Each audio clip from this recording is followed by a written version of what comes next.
So other old favourites of ours. Now, Tim, you are our resident Robert Wyatt expert. I don't know this record, Old Rottenhat. Old Rottenhat. How does it fit? How does it fit in with in the era and in the Robert Wyatt continuum? It's part of the continuum. I think that's it. I think that it's one of those, like a lot of these albums we're talking about, like the Sylvian, like the Gabriel.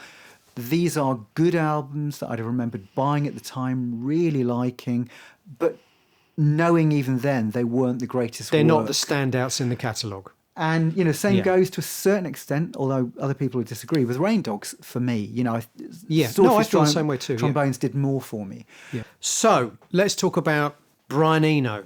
Now, what's interesting about this album is not that it's a particularly extraordinary record. Well, it's a very beautiful record, Thursday Afternoon. Yeah. It's part of his sort of series of ambient records. But what's interesting about this is, being Eno, he's kind of latching onto the new technology, compact disc. You can have an unbroken 70-minute or 60-minute, as in the case of this record, 60-minute piece of music. And he's taking advantage of the medium to create music specifically for compact disc. In fact, this is an example of an album that only came out on compact disc. It may be the first of its kind, a record by an established artist that only came out on CD. This is what I mean when I talk about the sort of, this year kind of marks the transition from vinyl culture to compact disc culture in a way. Here's a record that only came out on CD by a big mainstream artist.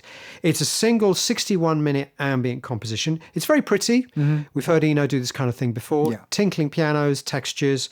But I think what's interesting about it is he's still curious about the possibilities of how technology, not just the technology of making music, but the technology of carrying music, the media, is changing the way he's approaching his music. But it's a very beautiful ambient piece, isn't it? I think it's a kind of, by his standards, it's a middling ambient piece. Bit by numbers, but even his middling ambient pieces are transcendent, beautiful. I love it. It's a great album, although, again, like some of these albums, he did better before, he'll do better. It's a consolidation, But you're right, it's one of the first albums I can think of that is using the CD as a medium. It's saying, okay, and obviously this, I think, came, unfortunately, to destroy the album in some ways.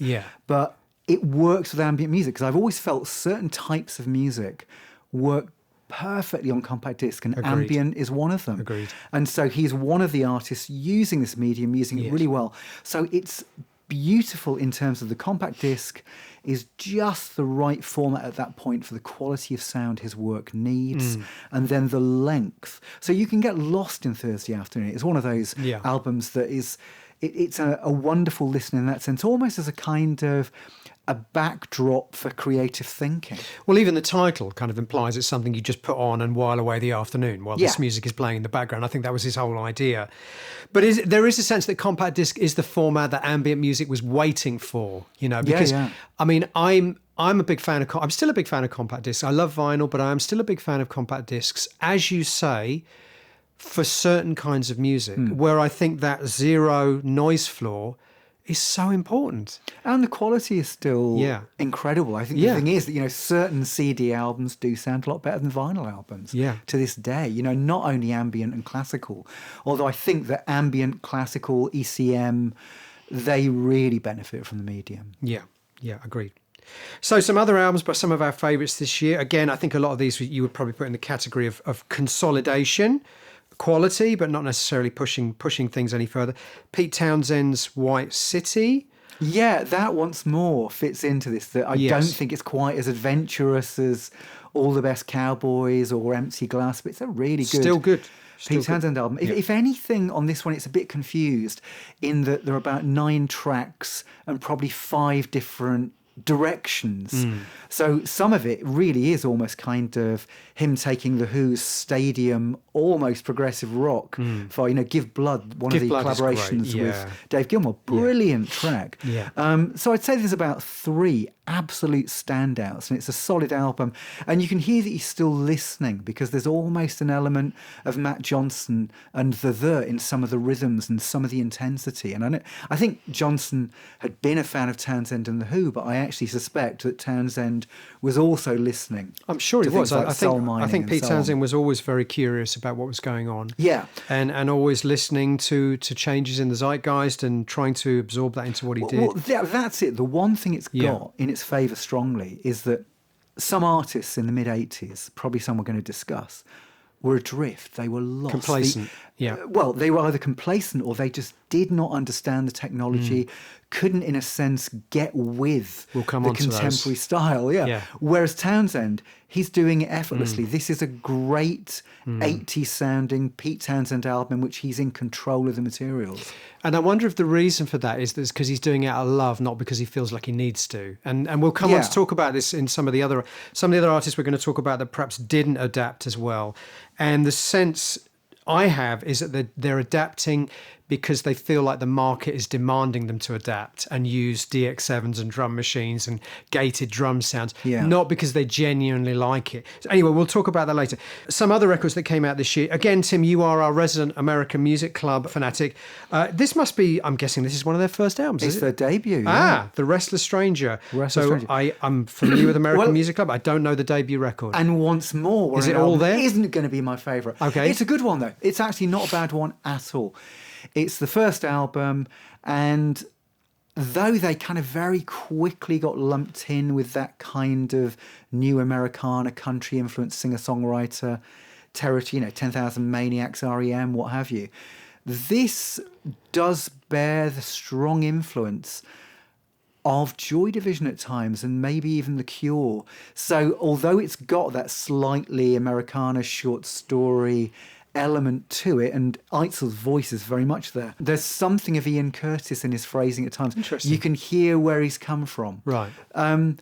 Good album. I mean, not the best, but again, definitely worth hearing. And I'd have heard it about 5 or 6 years later after I'd got into the band. 'Cause I think the album I got into the band on was Everclear, which I thought was a beautiful record. Right, I think probably the same for me around that time. So one other album we have in this category, an old favourite of ours, Roy Harper, made a record in collaboration with Jimmy Page. I'm never quite sure of the billing on this record. Sometimes I see it billed just as a Roy Harper album with Jimmy Page kind of, as the primary guest. Sometimes it's actually given equal billing. At the time it was, I think. But there's no question that the songs are Roy Harper songs. Whatever happened to, in parentheses, Jugula or Jugula, I'm not quite sure how you say it. I'm a big Roy Harper fan. I've never loved this record. I don't know why. No, actually, I do know why. I think the production is a problem. Now, one of the things we're going to talk about a lot, I think, on this episode is how production became much more of a stumbling block for certain records. So whereas in the 70s an artist would have just gone in with their acoustic guitar, mic up the acoustic guitar, mic up the voice, record the album, it's all about the songs, it's all about the character, it's all about the personality. Suddenly technology is this extra layer that can sometimes enhance and sometimes can destroy, or not destroy, but get in the way. So Roy Harper always had the most beautiful acoustic guitar tone and the most beautiful technique, and he would use the Echoplex, much like John Martin, would use the Echoplex to add extra texture. Here, the acoustic guitar sounds like it's all recorded off a pickup. It sounds like there's no, it's a really glitchy, glassy, nasty, thin sound, and it spoils it for me. Even as I might appreciate some of the songs, it spoils it. The production is a killer for me on this record. It's also got that very 80s fretless bass. I mean, I think Work of Heart was his album before this, which a lot of people disliked. I like that better than this. I like that album. I also thought it was really underrated. Actually, the material's good. And I think he sort of blends in the synthesized and processed sounds of the 80s quite well, actually. I agree. Especially the sidelong piece, but I think some of the other pieces. So in some ways, this was almost like his return to being Roy Harper. And I agree with you. Although it's billed as a Roy Harper, Jimmy Page album, it really just feels like Life Musk. It's a Roy Harper album with Jimmy Page. There's a bit of marketing going on, isn't there? Let's face it. A lot of marketing. Yeah. And I think it's a really good album, actually. I think in the sense that I think it arguably is his best album since Bullinaming Vase, I think, in terms of the material, the intensity, the waywardness. So in that respect, I'm a fan of it. I agree with you. I think it's got a very distinct, glassy guitar tone, which defines the album, along with the fretless bass, which I actually quite like. Tony Franklin, I think it is, on fretless bass. And Page, in a sense, is almost kind of improvising around Harper. And his playing's great throughout, really imaginative. He's doing what Johnny Marr would do on the There's Mind Bomb. He's being this kind of hired hand who's kind of enhancing the material. I don't mind that at all. I don't mind that at all. No. So for me, it's got, there's one track on it which is just one chord. It's Frozen Moment, which I absolutely adore. That's a beautiful song. Yeah. And I kind of realised that part of when I play acoustic guitar, that my technique almost derives from that picking style. I can sort of make that song again and again. And where the shifts come in, it's with the actual synthesizer, which is shifting the nature of the notes. That is and the very chords. you. That is very you to do that. Yeah. So I was always a fan, apart from the last track, Advertisement. And I think Advertisement is one of the problems. It's the one which the dope. He always used to have a kind of silly dope song. Well, on some of the albums, and this is that album song.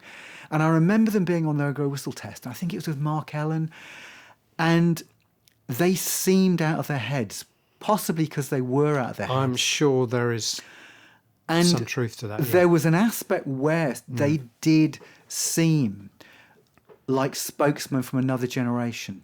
As much as I like the album, I think it was, as I said, I think it was his best album since Bull in a Bing Vase, Bull in a Ming Vase, not Bing Crosby. Mull in a Bing Vase. Mull in a Bing Vase. Vull in a Bing Mars. Susudio. Susudio. It's hard to say, isn't it?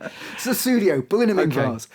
And I'm not sure he's ever made an album better since. I don't dislike the album, but I would disagree with you. I think I prefer Unknown Soldier and Work of Heart, the two previous records. I really didn't like Unknown Soldier. Work of Heart, I liked. Unknown Soldier. I love it. That, to me, was the album he should have made in 1985, because it was the kind of honed, commercialised Harper, fit for the marketplace. But it's got Kate Bush on it. It's got David Gilmour on it. You can't not like it then. I genuinely don't like it. All right. I love Bull in a Ming Vase. Love Whatever Happened to Jugula. Let's move on. So, interestingly enough, Tim, you would, before we started recording this, you were telling me about the short-lived Beggars Banquet, the British label. They had a short-lived imprint called Second Sight. Is that right? I think so. I remember on the label it had 2. And then Second Sight. Second Sight. And there were 3 albums apparently released on this particular label. Roy Harper's Whatever Happened to Jugula was one of them. And the other 2 are in our next category. So let's seamlessly start the next category with the other 2 records released on the same label. Now, this category is called Going with the Times. Now, that, I mean, in both a positive and a negative sense. Right. But the 2 albums we're going to start with, I think you would certainly claim, and I would agree with you, in a positive sense, John Cale's Artificial Intelligence and Nico and the Faction, Camera Obscura, which were the other 2 albums released on this very short-lived... Now, I'm guessing the theme of this label was to maybe take older artists and to give them their own kind of imprint within Beggars Banquet. That is what I'm guessing, because Beggars Banquet was much more of a kind of a young, hipper label. Gary Newman, Bauhaus, was it? All that sort of stuff. I think, well, they had 4AD, didn't they, as that was a sub-label. But you might be right, I think, the Bauhaus stuff. And I think they had a few goth bands around that time. Yeah. So, and I remembered it. I sort of had to check up on it as if I hadn't been dreaming about it. But I bought all 3 albums at the time. And I remember them having this 2 Second Sight imprint. And, of course, they were, God forbid, they were over the age of 40. Yes. Over the age of 40 in the mid-80s. Were they over the age of 40? But they were pushing. They were certainly pushing 40. I think they were over the age of 40. Pushing all of them. So Second Sight, basically, it was going to be titled Zimmer Frame, but they went for Second Sight, But it was very. I remember buying them. I remember seeing the label, and I couldn't find anything about it on the internet. And so I then looked at the original vinyl albums and found that I hadn't been dreaming it, that all 3 of these albums had this 2 Second Sight. And I guess it was a particular A&R man or a particular ethos for these artists, that for some reason they didn't want Peter Murphy to be tainted. They didn't want the new Roy Harper album to be on the same label as the new Gary Newman. Exactly. Yeah. The young buck alongside the old hippie. Oh God! I suspect that probably was because if it did, thinking. Gary Newman, crow's feet straight away. Yeah. So what can So happen? that probably was the thinking, wasn't it? Anyway, but obviously now these things are irrelevant in retrospect. But Yeah. the point is that there was 3 albums released, I'm assuming within a very short period of time, About 6 months or so. on I this think. new label. And the other 2 albums we're going to talk about, which are obviously connected because John Cale produced the Nico album. And both John Cale and Nico had been members of Velvet Underground famously. John Cale's Artificial Intelligence and Nico's and the Factions Camera Obscura. These are albums which are definitely embracing technology, aren't they? But in a very interesting way. Very unique way. And not in a kind of, we're going to embrace technology so we can go pop and commercial. Yeah. Quite the opposite. It's pretty experimental and pretty ugly would be the wrong word, but abrasive use of technology on some of these records, isn't it? Well, the Nico and the Faction, I mean, this kind of follows on from 1968, that when I saw her play live, 1983, with at the Manchester Library Theatre, she was playing with the Faction. And they had this really distinctive electronic sound. And again, rhythmically, it almost had that kind of Steve Jansen approach. Steve Jansen never played the obvious rhythm. It was almost kind of playing almost geometric patterns. And the Faction was very like this. I mean, quite a different sound from Japan, but a very similar, disjointed effect. So it was Nico, again, obviously occasionally with harmonium, but Nico singing over this really interesting, dislocated electronic band. And they'd been doing it for years before Cale got involved in the production in this case. I mean, this is almost like quite a straight recording of how the band sounded live from my memory, and it was a really good translation of that. So I remember loving this album. The one outlier on it, of course, is My Funny Valentine. My Funny Valentine with Ian Carr on trumpet. It's a very traditional reading, isn't it? Very traditional jazz croon reading. yeah. Great version. Obviously, you know, her voice is the distinct factor in this that marks it from Peggy Lee or Frank Sinatra or Chet Baker. So yeah, great album. I don't know how well it did at the time, but I remember being really excited by it. It's been a while since I heard it, but I remember some of the drum treatments being particularly strange, like the snare drum, which would be electronic snare drum, then triggering off this long chain of Eventide harmonizer and delay, and it's quite wayward and it's quite experimental, and it's very curious, obviously, about the possibilities of the technology. This is not music that's trying to hone itself into commercial daytime pop. Quite the opposite. The John Cale album, I don't know, but I'm guessing it's kind of the other side of the same coin, is it? It's sort of similar. It's got a similar soundscape. So again, he's using a lot of drum machines, a lot of keyboards and synths. It's a strong Cale album. Dying on the Vine is one of my favourite John Cale tracks, which comes from it. It's not perhaps as startling, original, or interesting as the Nico album. I put the Nico album ahead of it. You know, that definitely been one of my favourite albums of the year. And as much as you're right that the album is very experimental and it's the antithesis of Sussudio, while being 1985. I didn't say that, but actually that is what I meant. Thank you for just voicing. That's what you said. It is the antithesis of of that. And by her standards, it's actually quite accessible because it's her, in a sense, rooted within rhythm. But that's not saying much. You know, this is Nico. Yeah, but she might have thought this in was her head. This is her saying to John Cale, make me sound like exactly. This is what came out, and I love that because that's the thing. We always like when pop music goes wrong. That you know, when people think, you know, I'm going to make Sussudio, and it actually sounds like Morton Feldman. Yeah, because that's just what comes out of you. Yes, and I love it when pop music goes wrong, and maybe that's what Nico and the Faction Camera Obscura is. But great album, and John Cale album. Really strong as well. I always love that idea that Scott Walker, when he was making Climate of Hunter, thought he was making Thriller, you know, or that's the way I imagine it anyway, yeah. Well, he did, because he actually, I remember hearing the interviews with him at the time, and he said that I listened to a lot of the top pop records of the time. And, so and that's what you came out with? I said, so I've been listening to it. Then I got a top pop producer involved, and you came out with Climate of Hunter. Get Billy Ocean on your record. Exactly, you know, he's Mark hearing. Knopfler. Exactly. Yeah, I love that. Oh, that's a great story, yeah. So other records that came out this year, going with the category going with the times. Now, so there we had an example of a record going with the times in a good way, in a successful way. Yeah. Here, I don't think you're going to disagree with me here, Tim. These are fails. Miles Davis, You're Under Arrest. Not good. Joni Mitchell's Dog Eat Dog. I've got more time for that than you. I quite like it. I think. Well, I don't dislike Dog Eat Dog, but to me, it sounds like a bunch of session musicians Yeah. In a studio in LA, and the lyrics are quite glib and banal by her standards. That song Ethiopia, I cannot listen to that. But quite an interesting kind of dissonance in the keyboards.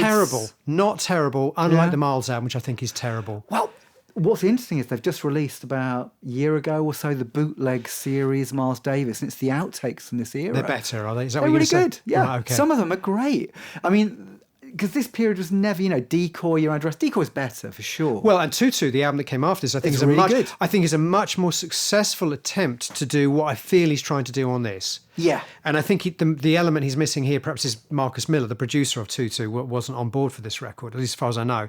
This, to me, when I listened to this, and I listened again to a couple of tracks on it this morning, it sounds like the kind of music that would be in the background on a US 80s sitcom. Yeah, it's very Miami Vice as well, I think. Yeah, but Miles shouldn't be doing that. He shouldn't be doing that. And, the one thing I will say, a caveat to that, is that Miles was always curious. Yeah. He wasn't complacent. He was probably looking around at him, a bit like Scott, on Climate of Hunter, listening to Thriller and saying, I'm going to make my Thriller. Yeah. He was listening to what was going on around him. Prince, Michael Jackson, whatever it was, Level 42, whatever it was he was listening to. Yeah. Scritti Politti famously he was listening to. We're going to come on to that later. And he was saying, I'm going to do my Miles version of that. And because I'm Miles, I'm going to do it better than any of those guys did, which is what he would have done Yeah. in the 70s. Not better, but he would have made it his own. And this is a massive fail for me on this record. Well, he's still, as the bootleg album suggests, he was still producing some interesting work. They were improvising Right. I'll have to take your with word for it. DX7s and so on. Yeah. Slightly longer pieces, so Right. not as constrained. So this, I think it's as much in the sequencing material. I think Sting guests on it, doesn't he? Sting is on at least 3 albums we're talking about today. We are Money for Nothing. So he's been on obviously, Dire Straits, he's been on Miles, and he's going to be on his own record So later. he's ruined Dire Straits. He's immensely talented. Again. Well, he hasn't ruined Miles. He hasn't ruined Dire Straits either. He's enhanced. Okay. He's enhanced. He hasn't ruined Miles. I think Miles did a pretty good job of that himself. Yeah. It's my least favourite Miles Davis album, possibly of all. My least favourite as well, possibly. Yeah, I you're go under with arrest. That. Yeah. Rotten. Dog Eat Dog, I kind of had slightly more time for because what she did before While Things Run Fast, that to me sounded like an A&R man's vision of Joni Mitchell. And this is as much, but I think the music is slightly more interesting, as it was in Chalk Mark in a Rainstorm as well. Though there are some stories. I think Thomas Dolby was telling the story of it, and he hated his experience on it, and he said he got a lot of the blame for its failure, even though she got him because she loved, apparently, the Thomas Dolby production and Thomas Dolby's work. But when it failed, apparently he'd forced sounds on her, forced approaches. And it's interesting because his producer credit was taken off reissues, and I wonder if that was because of he asked for his producer credit to be taken off. He's still very sore about it, still very upset, because he'd idolised Joni Mitchell, and you can hear this, listen to Screen Kiss on the Flat Earth, and he's clearly a Mitchell devotee. He's got a similar eye for detail lyrically. Well, yeah, aren't we all? And I think he was profoundly disappointed. He said on one level she was... Never work with your heroes. ...as intelligent and as sensitive and talented as he thought. But he said she was also more ruthless. And he remembers her being surrounded by people who would agree with everything she said. Right. So it wasn't quite this organic process of one-on-one. This was Stephen Wilson with 4 people. As I know, when you're in the studio, it's more like that. When every idea you put down going, oh, brilliant, brilliant, Steve, well, brilliant. I was going to say, never work with your heroes unless it's Robert Fripp. You can work with him. He's great fun. Andy Partridge, he's great fun to work with. He's great, yeah. Who else is we like Ian to work Anderson's with? Ian Anderson's lovely to to work with, yeah. No, there's lots of people. There's lots of heroes that are great to work with. In fact, it's completely nonsense. It's complete nonsense, never work with your heroes. Well, what is it? I suppose it's always interesting. work with your heroes. It talks about a world where obviously you're detached. And maybe it's true that, weirdly enough, talking of heroes, I was talking to Peter Hamill about it the other day. The Ham? You've got him in? I have. He's just around the corner now. He's having a coffee. I'm joining him later. And he was saying that he felt, especially in this era, I think he was talking about the Taylor Swift and Beyonce era, that these are people who have 5 or 6 individuals clinging onto them, agreeing with everything they're saying. Yeah. And I wonder, Mitchell might have been an early version of that. According to Thomas Dolby's observation, we don't know. We weren't there. I mean, to me, the problem with the album, I don't mind. I like her voice still. I think some of her lyrics are okay, although she's not quite at the level she had been. How could she be, The songs are okay. The production even doesn't bother me. It's the kind of session musician sound. The guitar player. Yeah. He's got that horrible kind of smug LA. I don't even know who he is. He's got that horrible... Steve Lukather, I think, isn't it? Is it the guy from Toto, is it? He's certainly on one of those albums. Anyway, the main guitar player has got the horrible kind of smug LA session tone on it. And it really jars with me, particularly on a Joni Mitchell album. It just, from Jaco Pastorius to that, I'm sorry. But, Larry Carlton was the kind of cream of smug LA session players in the 70s, yet he really enhances the Joni Mitchell albums he's on. Well, and Pat Metheny, she had Pat Metheny a couple of years earlier, and suddenly she's got this kind of horrible LA session musician playing these guitar solos. So it really puts me off. I think this is what this whole category is really about, going with the times, both good and bad. Sometimes it was good, sometimes it was bad. Now, I've got two more entries in this category. Mm-hmm. And these, for me, are a little bit more ambiguous about whether it's good or bad. Rush, Power Windows. Yeah. They're definitely going with the times, aren't they? There's a very strong... I've always sensed there was a very strong influence from ZTT. Very strong influence from ZTT. In fact, isn't the keyboard player is it Andy Yeah, Rich? I think it was even produced at Psalm West or something. It's produced in... Could be. One of the ZTT studios. Peter Collins is the producer. It's definitely reaching for that ZTT sort of sound world. But do they pull it off?